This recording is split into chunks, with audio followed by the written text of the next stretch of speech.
पुर्तगाल का A1 certificate जिसके ऊपर आप दूसरी शेंजन कंट्रीज़ के अंदर जाके जॉब कर सकते हैं। कौन लोग एलिजिबल हैं, ये सर्टिफ़िकेट आप कैसे ले सकते हैं, इसकी रिक्वायरमेंट क्या है, कितना टाइम लगता है और इस ये आप दूसरी कंट्रियों में जाके किस तरह इसके ऊपर काम कर सकते हैं। वीडियो का टॉपिक बड़ा इंटरेस्टिंग है। इस पे मैंने एक शॉर्ट वीडियो बनाई थी टिकटॉक और इंस्टाग्राम के ऊपर लोग को ज़्यादा बहुत सारे क्वेश्चन कर रहे थे कि भाई ये कैसे अप्लाई कर सकते हैं, क्या कैसे नहीं काम इस पे काम कर सकते हैं, नहीं कर सकते। तो एक डिटेल वीडियो बनाने जा रहा हूँ, वीडियो को लास्ट तक लाज़मी देखिएगा। जैसे आपको पता है पुर्तगाल जैसे बहुत से लोगों को टीआरसी कार्ड बाँटे हैं, बाँटना ही कहेंगे इसको जितने लोगों को इमिग्रेंट्स को कार्ड दिए हैं। अब वो सारे जो है दूसरी कंट्रियों में अच्छी सैलरियों पे जाना चाहते हैं, जैसे नीदरलैंड हो गया, बेल्जियम हो गया, नॉर्वे, डेनमार्क, उन कंट्रियों में सैलरीज़ ज़्यादा अच्छी होती हैं, तो उन लोगों की ख्वाहिश यही होती है कि हम लीगली जाके वहाँ पे काम करें। बहुत से लोग ऑलरेडी यहाँ से कार्ड लेके वहाँ जाके इल्लीगली काम कर रहे हैं। तो A1 सर्टिफ़िकेशन जो है वो आपको राइट्स देता है दूसरी कंट्रियों में मूव करने के लीगली काम करने के लिए। लेकिन यहाँ पे कुछ लोगों का मिसकंसेप्शन है, वो ये है कि वो शायद समझते हैं कि परमानेंट वहाँ पे हम काम के लिए मूव हो सकते हैं, लॉन्ग टर्म के लिए हो सकते हैं और हम जहाँ मर्ज़ी फ्रीली किसी भी कंपनी में काम कर सकते हैं। तो ये चीज़ें हमने आपको आज क्लियर करनी है, इसका प्रोसेस क्या है और ये काम कैसे करता है। सबसे पहले इसका प्रोसेस ये है, या तो आप किसी पुर्तगीज़ कंपनी के अंडर काम करें अंडर कॉन्ट्रैक्ट, तो वो पुर्तगीज़ कंपनी आपको टेम्परेरी जॉब्स के लिए वहाँ भेजती है उस कंट्री में जहाँ पे उसका प्रोजेक्ट चल रहा है। या फिर आप एज़ अ सेल्फ एम्प्लॉयड हैं, यहाँ पे आप सोशल सिक्योरिटी टैक्सेशन की जो है रजीम एक्टिव है आपकी, आप टैक्स पे कर रहे हैं, तो फिर आप एज़ अ सेल्फ एम्प्लॉयड भी ले सकते हैं। सर्टिफिकेट अप्लाई करने के लिए जो मेन रिक्वायरमेंट है, अगर आप कंपनी के थ्रू करते हैं तो वो कंपनी खुद से ही सारा प्रोसेस करती है, जो कॉन्ट्रैक्ट बेस पे आपको भेजते हैं वो कंपनी अप्लाई करती है, फिर आगे उसकी रिस्पॉन्सिबिलिटी होती है उसको मामलात करना, आपके साथ घर तक पहुँच जाती है। वो टेम्परेरी भेजते हैं, लॉन्ग टर्म के लिए नहीं भेजते। दूसरा जो आप सेल्फ एम्प्लॉयड पे अब अप्लाई करते हैं, तो सेल्फ एम्प्लॉयड में आपकी एक्टिविटी ओपन होनी चाहिए और आपकी टैक्सेशन रजीम एक्टिव होनी चाहिए, ताकि आप सोशल सिक्योरिटी में टैक्स पे कर रहे हैं। उसके लिए आपको जो चाहिए होता है, जिस कंट्री में और जिस कंपनी में आपने जॉब करनी है, उस कंपनी का अकॉर्डिंग टू लॉ उस कंट्री के आपके पास जॉब कॉन्ट्रैक्ट होना चाहिए और उस कंट्री में आपके पास एक्सीडेंटल इंश्योरेंस होनी चाहिए, उस कंट्री की, पुर्तगाल की नहीं, जिस कंट्री में आपने जॉब करनी है।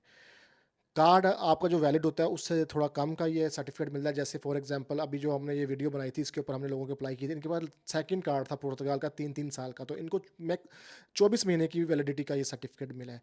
मैक्सिमम आप 24 महीने का सोशल सिक्योरिटी इशू करती है, उससे लंबा नहीं करती। अगर आपका 1 साल का कार्ड है तो आपको 6 महीने का मिलेगा, अगर आपके पास 1.5 साल का कार्ड है तो आपको 8 महीने या साल का मिलेगा। इस तरह ये इस ड्यूरेशन का देते हैं।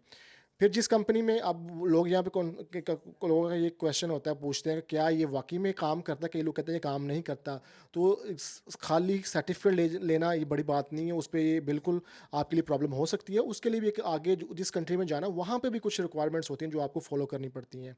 तो हर कंट्री की डिफरेंट पॉलिसी होती है। जैसे मैं जर्मनी की बात करूँ तो जर्मनी का ये है कि अगर आप कंपनी आपको भेजना चाहती है, जर्मनी में प्रोजेक्ट चल रहा है, तो जर्मन का सिस्टम ये है कि आपको यहाँ पे जर्मन एम्बेसी के अंदर, कॉन्सुलेट के अंदर आपको इन्फॉर्म करना पड़ता है कंपनी के थ्रू। कंपनी लिस्ट भेजती है एम्प्लॉयर्स की, तो फिर वो आपको परमिशन देते हैं कि आप लीगली इतने पीरियड के लिए आप वहाँ मुझे काम कर सकते हैं। तो वो भाई कंपनी करती है और वो आप जर्मन एम्बेसी जो कॉन्सुलेट है लिस्बन में, उसकी वेबसाइट पर भी जाके आप सर्च कर सकते हैं और पढ़ सकते हैं इसके बारे में आपको क्या क्या चीज़ें रिक्वायर्ड है। जो सेल्फ एम्प्लॉयड होते हैं उनका भी सेम होता है, और जैसे मैं उनको भी सेम ये परमिशन लेनी पड़ती है वहाँ पे जाके। यहाँ का सर्टिफिकेट फिर वहाँ पे भी रजिस्ट्रेशन करवानी पड़ती है, उनकी उनकी अथॉरिटीज़ के अंदर बताना पड़ता है, रिपोर्ट करना पड़ता है, क्योंकि टैक्स आपका ये बात मैं बताता हूँ मैं आपको। जैसे नीदरलैंड की बात करते हैं, नीदरलैंड में भी एक डिफरेंट प्रोसीजर है। नॉर्वे डेनमार्क में एक अलग प्रोसीजर होता है, इनकी अपनी अथॉरिटीज़ होती है, वहाँ पे आपको रजिस्ट्रेशन करवानी होती है उसकी। अब नॉर्वे डेनमार्क जो स्कैंडिनेवियन कंट्रीज़ हैं, उसके लिए A1 सर्टिफिकेट लेना ज़रा थोड़ा डिफ़िकल्ट है, उसकी रिक्वायरमेंट थोड़ी हाई होती है, बड़ी कॉम्प्लेक्शन होती है उसके अंदर और मामलात होते हैं, और थोड़ा डिफ़िकल्ट है इनका। नॉर्वे, डेनमार्क, स्वीडन हो गया, फ़िनलैंड हो गया इनके लिए। लेकिन जो नीदरलैंड हो गया, जर्मनी हो गया, ये जो स्पेन हो गया, फ्रांस हो गया, इनकी रिक्वायरमेंट थोड़ी ठीक है, ये ईज़िली मामलात कर देते हैं। अब नीदरलैंड में भी आपके जैसे आपकी वहाँ पे थोड़ा टैक्सेशन अथॉरिटी है, या जो जैसे पुर्तगाल की बात करें, ACT है जो लेबर डिपार्टमेंट है, जो लेबर को ट्रीट करती है। इस तरह हर कंट्री के अंदर एक डिपार्टमेंट होता है, उसके रूल्स एंड रेगुलेशन आपको चेक करके वहाँ पे रजिस्ट्रेशन करवानी पड़ती है। तो बेस्ट पार्ट ये होता है कि जो जिस कंपनी में आपको कॉन्ट्रैक्ट दिया वो कंपनी का अकाउंटेंट तो होगा, उसको पता होगा रूल्स एंड रेगुलेशन कहाँ कहाँ का आपको रजिस्ट्रेशन करवानी है, वो आपको रजिस्टर करवा देंगे, आपको ऑथराइजेशन मिल जाएगी, फिर उस टाइम पीरियड के लिए आप काम कर सकते हैं।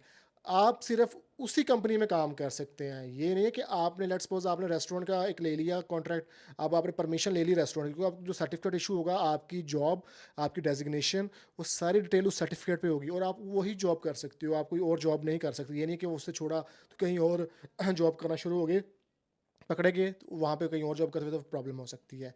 और इसमें जो मामलात हैं, टाइम पीरियड कितना है, नॉर्मली गवर्नमेंट का जो टाइम होता है वो 90 डेज़ होता है, सम टाइम 2 वीक्स में, 3 वीक्स में भी आ जाता है, डिपेंड करता है आपकी सिचुएशन के ऊपर और सोशल सिक्योरिटी और लक के ऊपर भी करता है।